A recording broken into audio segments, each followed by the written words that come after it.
Coming up, should students be able to carry guns on campus? Plus, Loyola men's volleyball faces off against a familiar rival.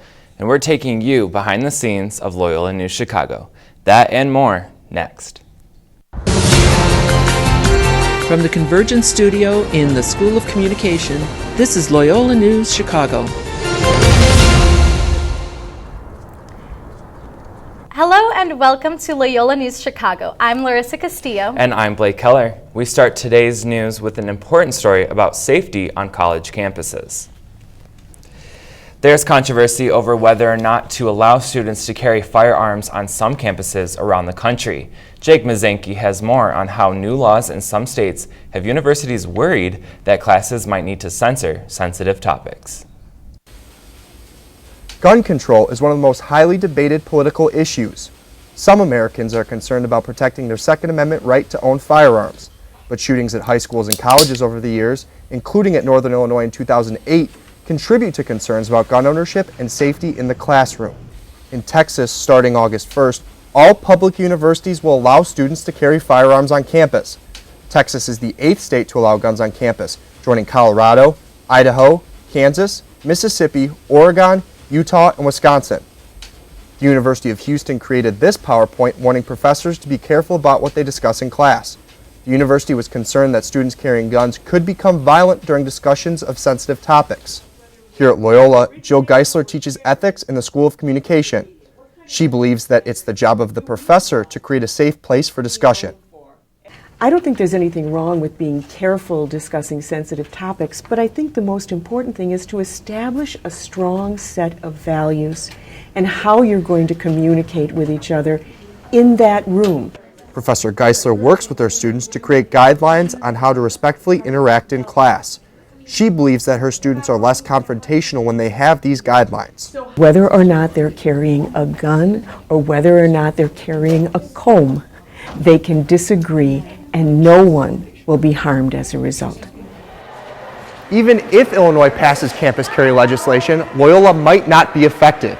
Private universities ultimately have the decision whether or not to allow students to carry guns on campus. Even though Loyola does not allow guns on its campus, some students are uncomfortable with the idea of their peers bringing guns to class. I don't necessarily think it would change what I say, but it would definitely change my behavior in the class, and I don't think I'd be comfortable to be in a classroom with other people carrying guns. Professor Geisler and her students agree that limiting conversation would take away from their academic experience. Jake Mazanke, Loyola News Chicago. We asked Campus Safety their thoughts on gun control, but they would not give us an on-camera interview. The search continues for a new Chicago police superintendent. Former police superintendent Gary McCarthy was fired a week after the Laquan McDonald dashcam video was released. The police board nominated 3 finalists for the position, but Emanuel disregarded the nominations. Instead, the mayor appointed Chicago native and Chicago's current chief of patrol, Eddie Johnson, as the interim police superintendent. This allows Emanuel to bypass the selection process and get Johnson into the position right away. But if Johnson is to become the permanent police superintendent, he will need to apply for the position and the board will need to conduct a new search. Some Chicagoans are angry because the officer who shot Laquan McDonald is working at the police union. About 7 protesters gathered outside the police union building in the West Loop, where Van Dyke is reported to be working as a janitor, police officers said. Protesters demanded to get inside the building. They wanted to speak with the police union president about Van Dyke, who is facing first-degree murder charges for shooting McDonald. Many people expressed their outrage on social media. News of the event was trending on Twitter and Facebook. The Chicago Teachers Union is staging a one-day walkout Friday. Teachers will take to the streets calling for new revenue amid the absence of a state budget. With teachers on strike, Friday will not be a regular school day for Chicago public schools. This puts about 400,000 students out of the classrooms. Since CPS is unsure of how many teachers will show up for class, students can go to 250 contingency sites for the day. We have an update on the dispute between Aramark and Loyola's dining hall workers. As we reported last week, workers threatened to stage a week-long strike if improved working conditions were not included in their new contracts. An Aramark representative told Loyola News that negotiations are ongoing and they are hopeful the parties will be able to reach a contract renewal soon. A source from Students for Worker Justice told us that Aramark called an emergency negotiation meeting on Tuesday, and to his knowledge, workers are pleased with the results. According to him, quote, "A strike is no longer foreseeable." Students for Worker Justice posted on Facebook today that a major update about the strike will be announced tonight.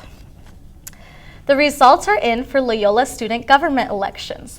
The incumbent candidates, Junior Mariana Chavez and sophomore Adam Roberts, served as president and vice president when former SGLC president Michael Fasulo resigned and will continue to serve into the next school year. A major focus for the running mates during their campaign was making Loyola a smoke-free campus, and 65% of the students who voted were in favor of banning smoking on Loyola grounds. Things we want to talk about are definitely the referendum that was on the ballot, the smoking ban. What does that mean? How can we best continue that conversation? By no means are we saying that a decision's being made, but how can we engage with folks from all different communities on our campus, Loyola communities, as well as the community of Rogers Park, to say, what does it mean to make our campus smoke-free? We want to continue to have conversations and include voices of smokers and non-smokers alike and really talk through that issue. Roberts also said he and Chavez will focus on increasing mental health services on campus. Today, Loyola celebrates its annual Wolf and Kettle Day. At both the Lakeshore and Water Tower campuses, people celebrated the generosity of Loyola's donors. Tuition at Loyola only covers 70% of what it costs to educate one student for an entire year. The other 30% of tuition is covered by gifts from alumni, faculty, staff, and friends of the university. Students were given a chance to write thank you notes to donors, and in return they received free popcorn and a wolf stuffed animal. People shared why Wolf and Kettle Day is important to them. It's important because we want students to be aware of the importance of philanthropy, and so philanthropy is just giving back, and so we want them to know that in the future there will be donors, and so they are going to be responsible in the future to give back to the university as alumni. I'd just like to say thank you for your donations and thank you for bringing value to our university. It's really important to me as a second-year student here who will be going here for 2 more years.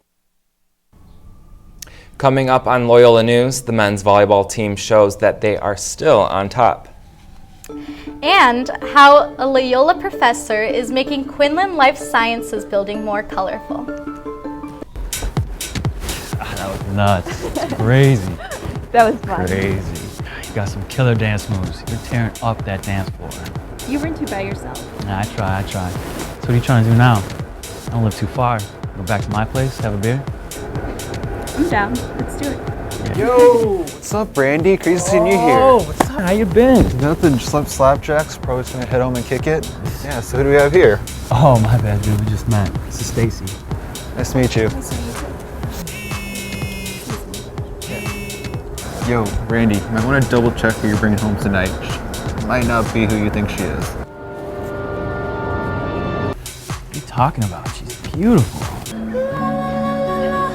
All right, step aside, homie. I'm gonna go home, enjoy the rest of my night. Stacy, let's go. Are you ready for that fun surprise tomorrow morning? Know Your Limits, sponsored by the state of Illinois. It's on to the MIVA tournament for men's volleyball. But first, the team had to take on their 2015 NCAA rivals for the second time this season in a match that took 5 sets. Sophomore Ben Playstead helped the Ramblers start strong with 2 kills. As the Ramblers made kill after kill, the Flyers couldn't gather enough energy to stop the Ramblers' momentum. The Flyers did eventually rally, but it was too late to stop the Ramblers, who won the match. Senior Trevor Novotny added 10 kills and a career-high 13 digs to the game. We have 4 seniors on the team, and we were just talking about it. Teams are going to try to end people's careers during the tournament, so we're going to fight as hard as we can. We know we have the pieces to achieve what we want to achieve, and hopefully we can grind our way through and make our way back as far as we can go. The Ramblers have 4 more matches until the MIVA quarterfinals.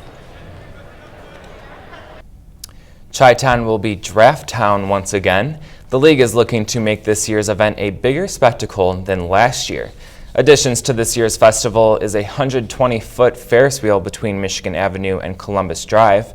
There will be a showcase for the College Hall of Fame, and also the league is looking to move the festivities more towards Buckingham Fountain. The NFL is looking to expand their space in football terms from 16 football fields to 20. The NFL Draft is returning to Chicago starting April 28th and will go until April 30th. Draft picks will take place in the Auditorium Theater at Roosevelt University. If you're a Bears fan who loves to tailgate, you might lose your spot. According to an agreement between the Chicago Bears and the Park District, 1,500 tailgating spots near Soldier Field may be moved. That's if plans go forward for the George Lucas Museum of Narrative Art. According to the current proposal, the museum would be south of Soldier Field and showcase the art collection of Star Wars creator George Lucas. Scientists are often considered left-brained, while artists are seen as more right-brained. Patrick Rybarczyk found a Loyola professor who draws from both sides. Among the labs and equipment at the Quinlan Life Sciences Center on Loyola's Lakeshore campus, a colorful new art installation lights up the walls of the third-floor atrium. The 14 oil paintings surrounded by LED lights are part of a collection titled Biological Domains. And the local artist behind this beautiful creation is Loyola biology professor Hunter Cole. Some of the stuff I do with art and science, I'm kind of experimenting with the science to see what effect I can get for the art. Cole says she always liked to draw as a child, but also really had fun creating a science fair project in 7th grade. Cole's college education primarily focused on science. Outside of a few classes, most of her art is self-taught. It was a trip overseas during graduate school that inspired her to combine her two interests. And when I came back from my trip to Paris, I took a drawing class, took a painting class. I was really excited. I saw paintings like I'd seen in books, and I saw drawings that I made could be maybe turned into paintings. I saw the power of integrating art and science and integrated the two subjects. Cole now has a doctorate in genetics and also continues as an artist. She shares her love for both with students in her liberal arts biology class. They hear about artists and their artworks and how they relate to the scientific concepts. And then their final project is doing a biological self-portrait, which they can do any media they want. But I encourage them to get really creative and give them a lot of examples of artworks to help foster that creativity. Cole's own creativity is now on display at Quinlan in Biological Domains. And biological domain is like the highest level of categorization, so it encompasses all of organisms in life. Cole says each of the 14 pieces tell a story that lend to the cohesiveness of the collection. She plans to continue her work in both art and science and finds that one often inspires the other. It's intuitive, but intellectual, so I think the two kind of go together. Cole's next project is inspired by her personal struggle with endometriosis. She will incorporate interviews with women in Perth, Australia and Chicago to create a multimedia collection. Patrick Rybarczyk, Loyola News Chicago. Dr. Cole's Biological Domains is now a permanent installation at the Quinlan Life Sciences Center. A formal dedication will take place on April 7th. Coming up, if Chicago isn't the pizza capital of the country before, it may be now. And in Loyola News Extra, Jose tells us all about what's new in tech. Coming up next.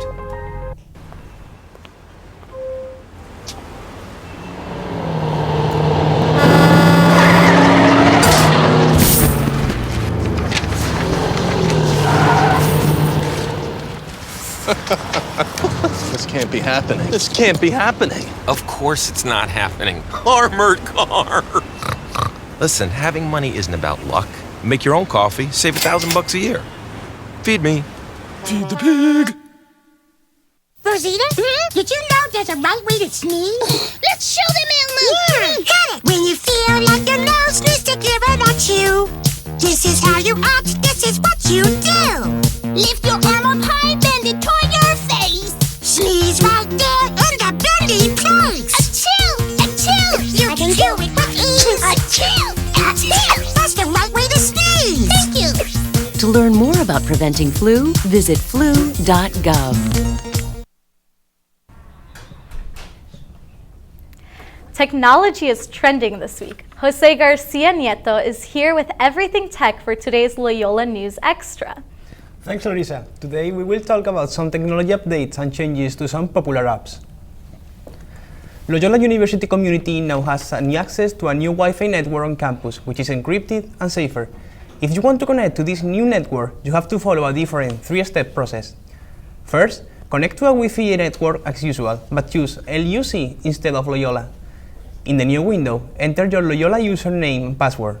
Finally, if a Loyola ITS server certificate message appears, simply accept it. Once you have completed the process, the Wi-Fi network will be safe. If you have more than one device, you have to repeat the process for each device. Be sure that you are polite the next time you take an Uber. Drivers can now rate you after you leave the car. They will use the same 5-star system that you can use to rate them, and there can be a consequence to being an unfriendly passenger. If your rating drops too low, you run the risk of being completely banned from calling an Uber. To change your rating, start by selecting the Help tab on your Uber account. After a few clicks, you will see where you stand.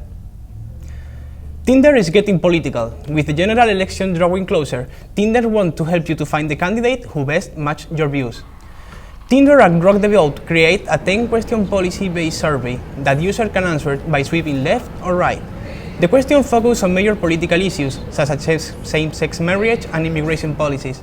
After answering all the questions, the user will be matched with their ideal candidate. Our anchor, Larissa Castillo, took the survey and was a 90% match with Bernie Sanders. Larissa, are you happy with your match? I feel like it was a pretty fitting match, but honestly, I'm just glad I did not match with Donald Trump. Thanks, Jose. Thanks, Larissa.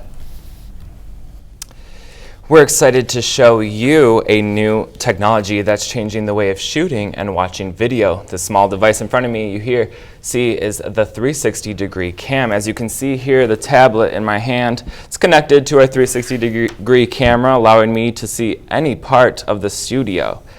The technology records all the images surrounding the camera. The photographer no longer has to choose which part of the frame they want to show.